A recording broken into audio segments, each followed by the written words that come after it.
river fishing using only dry flies is where most fly fishermen learn this beautiful art. Don and I both love river fishing and especially dry fly. When those rare opportunities arise and allow us to fulfill this enjoyment, well, to us, this is the best of fly fishing. Add to this some spectacular scenery and some feisty rainbows, and a warm summer day can pass by all too quickly. Technology also plays a big part in enjoying small rivers. In the past few years, rod manufacturers have made some excellent lightweight rods specific for the conditions we have today. Small river fishing for rainbows, going after dry fly, that's today on Sport Fishing on the Fly.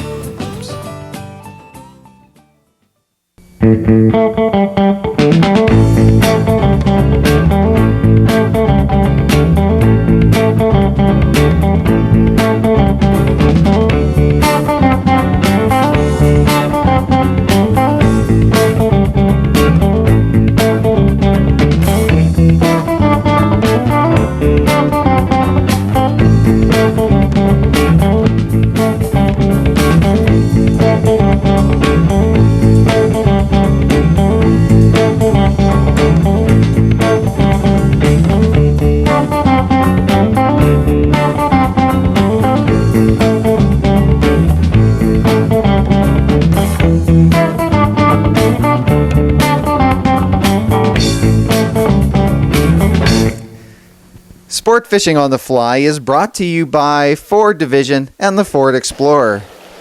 What a great little hole. There are so many places where the roads are built right beside rivers and streams. And you know, when I'm out driving, as a fly fisherman, I think that's all right, because you get to look at where the runs are and where the pockets are. You think, well, fish might be sitting there, and nighttime they might move into there. It gives you something to do to break up a drive. There's so many neat places, I think, I want to fish there. But doing the show, it's just, we never have time to do that kind of stuff. And we're on the road again, but we left early enough that we could stop here at the Kettle River in the Christian Valley in British Columbia. And we found this beautiful little pocket. What a great little area. You know, we stopped at Larry's Fly Shop in a little place called Beaverdale. Yeah. Just outside Beaverdale.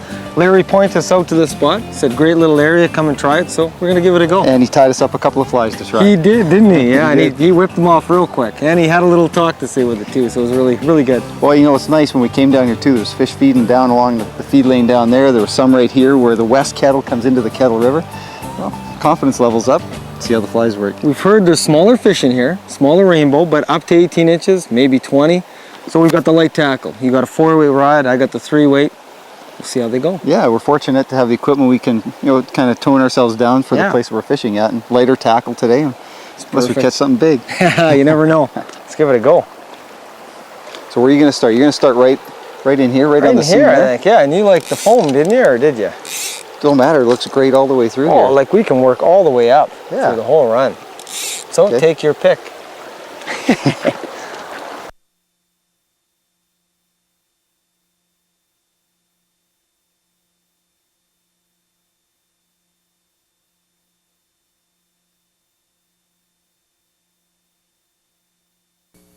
Like it all through. I'm going to start up over here.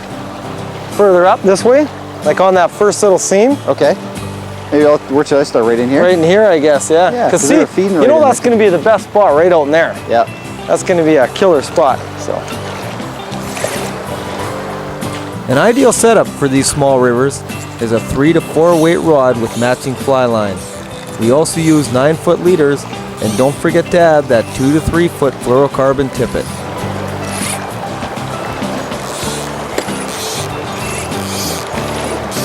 There we go, fish on. Just like that. Not bad. How's that? First cast of the day. What was that, first cast? Yeah. Just right in here, right where you said the best spot was going to be. Well, just before we did our intro to the show, I could see him feeding in there.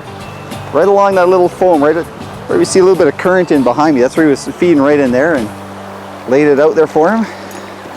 Came up and took it. And get me all wet. Wow, that's a nice fish. Oh, I wasn't prepared for them to be that big today. This the side of the gill there. Oh, look at that. It's a gorgeous fish. And get revived and off he goes. Beautiful. Oh, what a great way to start things off. The brown Mikluk sedge. put the very non-traditional fly floatant on too. Something that Don discovered. He was out fishing one day and he'd lost his fly floatant, and all he had was this line dressing, Scientific Angler line dressing. He tried it and it worked great. It floats the fly really well, doesn't leave a trail in the water. So you don't always need what it says on the package to use. In this case, fly floatant, well, becomes line dressing. Oh, nice fish. Oh man. Whoa, he's a nice one. They're I excellent. think I'll get this guy on the reel. Holy cow. Oh, it's jumping. Wow. Oh, he's taking line. Oh man, what a blast. Oh, this one's a nice one. Well, they say they're up to 18 to 20 inches in here if you're lucky. He's a nice fish.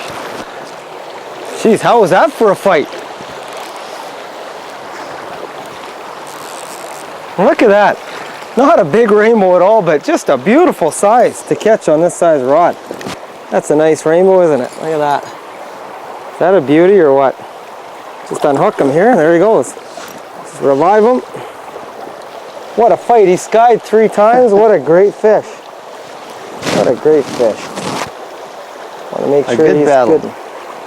Hey, isn't that a blast? Unreal. You know, that's a nice 13, 14-inch rainbow, and we'd be getting them steady like that. We're talking about products that we like to use. Well, the product that we like to use to keep the fly dry is what we call shake and bake. Vic Bergman of the Crow's Nest Angler showed us this stuff last year, and it's excellent at getting the moisture out of the fly. Looks all white right now. First time it hits the water, most of it goes away. Floats it up really, really well. Okay, so let's give it a try. I don't know if you can see them in here. They're just feeding, you can see the main flow going through the middle within 1.5 feet either side. That's where they're feeding right now. If we can drop a cast in there, we should be able to pick one up. Try and keep it dead drifting a little bit, so I got to mend the line. And it's just sitting there. Might have been just a little too far over. There he is. Oh, nice fish. Good fish. Good fish. Oh. Yes, right on. Oh, yes. Oh, yeah, I didn't think you were quite ready yet. You came in way too easy. Oh, isn't that the best? When you just lay it out there, you know it's just a matter of time. You wait for it, comes up and pops it, because they've been feeding there. You know it's going to come back. You got the right fly. Excellent. Okay.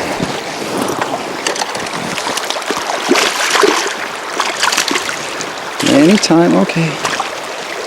Okay. That's all right. It's 28 degrees out today. I needed that refreshing.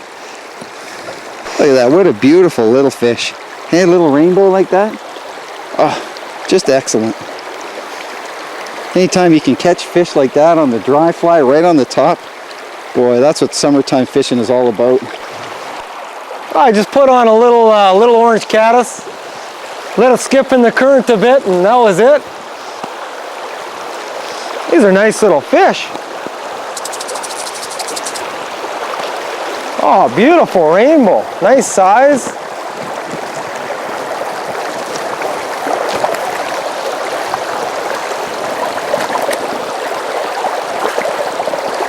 Whoa. Whoa.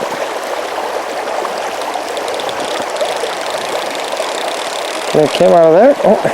Oh, there he goes. Might be a little too far in. You know, I've worked kind of the inside part of this little run right now. I think might need to take a cast just a little bit further out.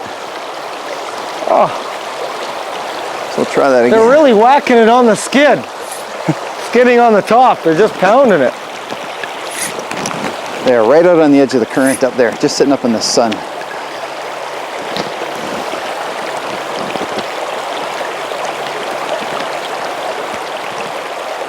There he is. Oh, you just knew it was a matter of time.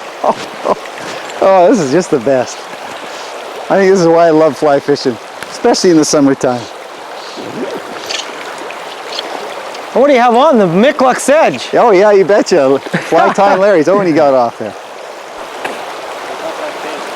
Well, you know, Don's having a lot of luck with his caddis on the skid, actually skidding it through under the surface, on the surface. He'll come and take it, but I found with this sedge here, the only way they like it is really high and dry, and this shake and bake stuff just showed you. I just done it before, cast it out there, and the fish plugged it, so they obviously don't mind it. So a good little tool, good product that you might want to keep in your fly box for the summertime. There we are, right out there again. See if somebody else comes after it. And that barely hit the water and it was out there. Sitting up nice and high like that. When they charge it like that, they're thinking the sedge is going to take off. I'm going to try it out just a little bit further again, because we kind of worked this inner part. So try it out further. It's kind of right on the edge of the floor. There he is.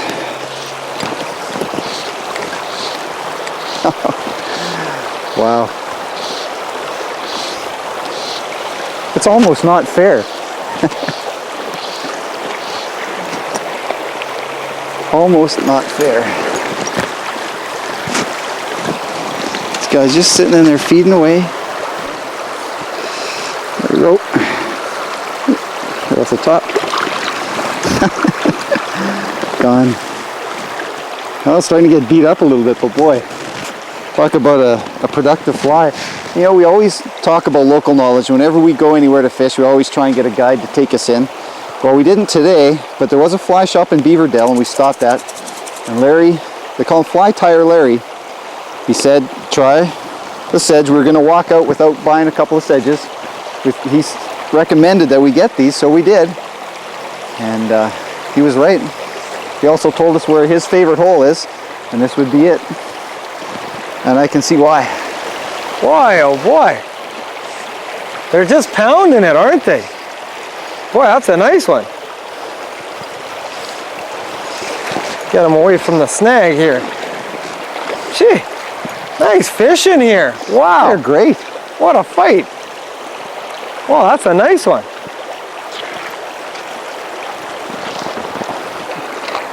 Oh, what a nice rainbow. Gotta be careful with these barbless hooks because they get off very easy. Settle down. Whoa, whoa, gee. There he is. Very nice little rainbow. Nice fish. Nice fighting fish. Oh, right on. We got, Nice fish. I think, a good one. Oh, I think he just, well, he skied a couple of times. Really nice there. Right, we had the cast right across. They just had one that was about 4 or 5 inches on. Yeah, yeah. I thought, oh, don't tell me they made a cast like that all the way across the river here to get such a little fish. And he gave it the big set. Little guy came flying out of the water. But this one's nice. He jumped real nice. Oh, yeah. Nice fish. This is kind of like the ones we were catching when we first got here. First got here. The beautiful fish. Well, it's They're a nice new area. size and- There we go. Nice fish is right. Oh, nice one. That's more like it. Yeah. It doesn't have his adipose fin clip, so it's probably not a hatchery. I'm not sure what they've done with the hatchery fishing here, if they've clipped them or not, but that one had his adipose, so it could have been native. Beautiful fish. Yeah.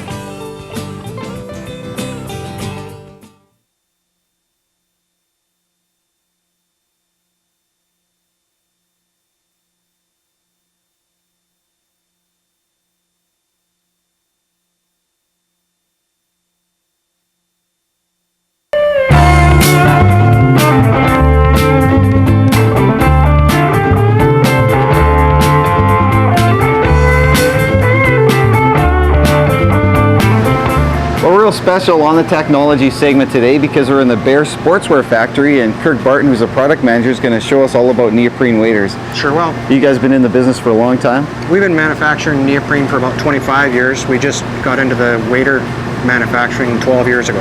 I never realized that this factory is going to be as big as it is, but I'm looking forward to it. So you're going to give us a tour on how to build a neoprene wader. You bet. Let's Okay. go. All right.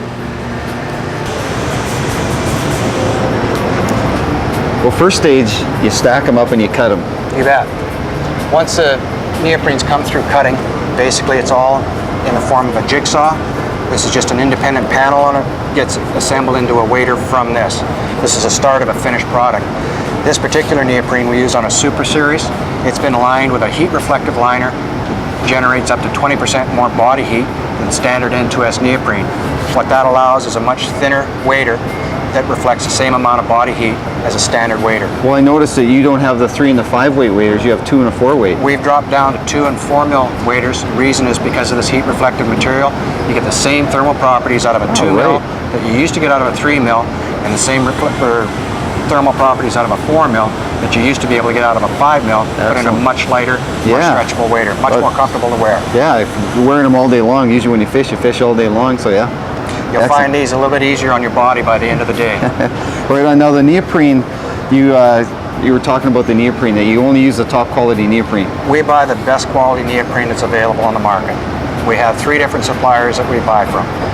How hard is it to find this stuff? Hopefully it's extremely hard to find.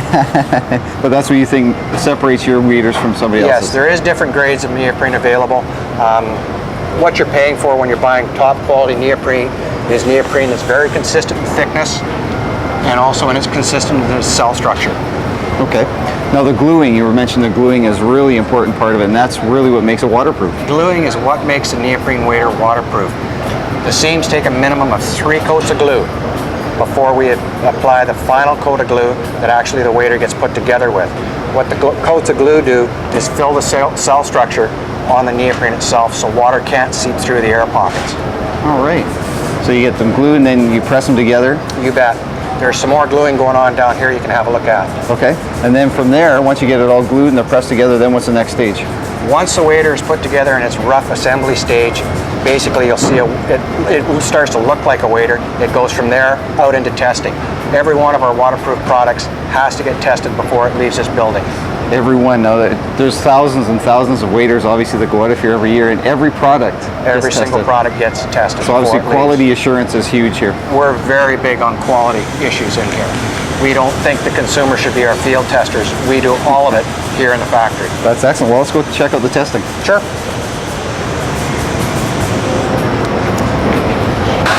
Well, we made the testing area, and interesting, you're blowing up these waders, filling them full of some gas. Actually, it's air. Every single waterproof product has to get tested before it leaves the building, like I was saying earlier. What we do is inflate each individual wader up to a pre-specified test level that you can see on the wall there, and then we spray it down with a soap and water solution and just look for pinholes, just like when you were a kid looking for a hole in your tire tube. So the reason we test with gas instead of water is that a molecule of air is much smaller than a molecule of water, and we can detect a lot smaller leaks or potential leaks. If a wader's going to leak, we want it to leak here before the consumer gets it. Right on. What happens if it does leak here? The wader gets taken out of the production line, gets taken back to the beginning of the factory where you saw, taken apart, and the bad leaking area gets taken out, and the whole thing is remanufactured. Redone again, right on. Okay, so we got them tested. We're not finished yet. There's still some more work to be done to these waders. Once they get tested, they get washed off, go through a drying room, and then they go back out onto the production floor for the binders and the finishing cables. Okay, well, let's go check those out. You bet. All right.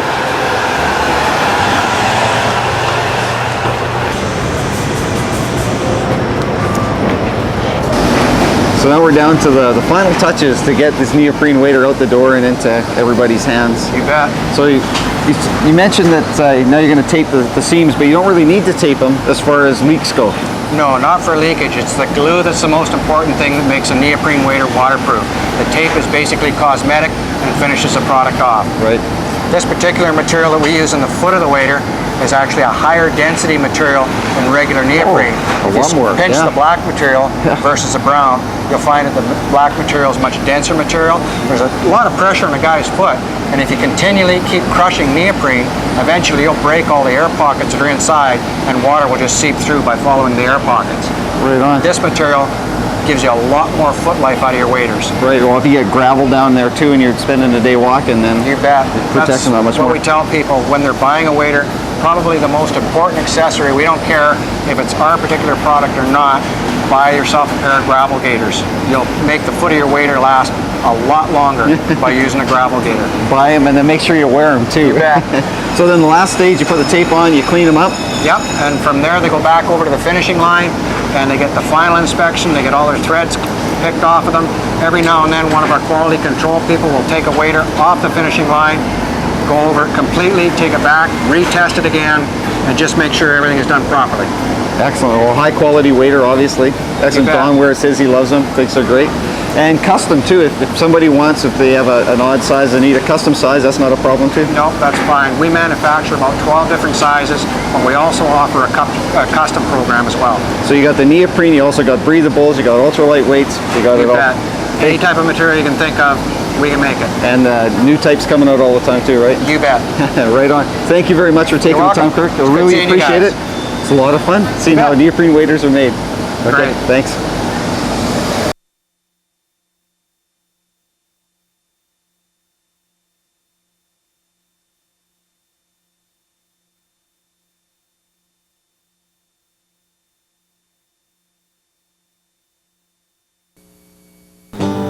Oh, it looks like there's a nice little seam down here too. Wonder if that's worth giving a try. I think so, because you can tell it's fairly deep. You can see there's a real nice seam there. How deep does it need to be? I don't know. I think three feet is ideal for the ringboard here. 3-4 feet is perfect. I don't think it's that deep along there, but I'm going to give it a shot Hey, anyway. during the nighttime, now Yeah. it's getting a little darker. I think they'll move in there and feed. Move into feed. I'll give it a go I'm here. going for the big guys right up the seam, right up the top here. Geez, that was skidding. Bringing it up through the current, he hammered it. We got the Micklux edge on The still? big Micklux still, yeah. That was from Larry's fly shop up in Yeah. Beaverdale. Yeah. What a great little fly. I mean, I've tied some Micklux edges, but his has got a real neat thing to it. There he goes. You know, he's got the hair really fluffy and the hackle big, and they like it. It's a winner. Oh yeah, this one's a nice one too. Oh wow. Isn't that nice? A double header. Wow. Yeah, that's pretty satisfying. You know, you talk about expectations when you go out fishing. And I guess what your expectations are and how you've done during the day Oh yeah. is The little guy. twisted. Oh boy. Get you off here, fella. I got a good one here. He's been fighting good. He's jumped a few times and Little one. I'm twisted, I'm out of action, but this wasn't an expectation that I had. a little Tom Thumb. A double actually, double Tom How big's that Thumb. one? Let's see that. Whoa. It's a nice one. Oh, that's a good fish, yeah. Yeah. It's got him right in the lip. There he goes. Boom, he's gone. And he took it dry. He took it dry, the Tom Thumb. Yeah, the Tom Thumb, he liked that. It's actually a double Tom Thumb. Sport Fishing on the Fly is brought to you by Ford Division and the Ford Explorer, and by Scott, makers of high-performance fly rods. But hey, what an excellent day of fishing it's been. Was it ever? Holy cow. You can't beat that. Yeah, yeah. You know, got to stop at more places like this. Well- And with the lighter gear too, it makes it a lot more fun. It is really enjoyable. We never have time though, you know, we're out for the big fish all the time, but Well, you know, some people think that's what fishing's about. It's going after the biggest fish. That's why we like to go after steelhead. And that's fine, nothing wrong with that. No. But it depends what pleasure you get out of fly fishing. And today for us, that was a lot of pleasure. hey, if I can do this all the time, I mean, river fishing to me is number one, Yeah. lakes are number two, and catching fish all day on a dry fly, can't beat it. You cannot beat it. Yep. What a blast. Absolutely excellent. Make sure you get yourself prepared before you come here. If you can have the opportunity to get some light tackle, it's definitely worth it. When you get here though, take care. And conserve our waters. My applause to Fish and Wildlife in this area, the West and East Kootenays. They've done a great job. The Okanagan, fantastic. Yep, you betcha. See you next time. On Sport Fishing on the Fly. So satisfying. I think there's more fish there for you to catch. They're not bad. They're not bad, There's you some know. big ones, eh?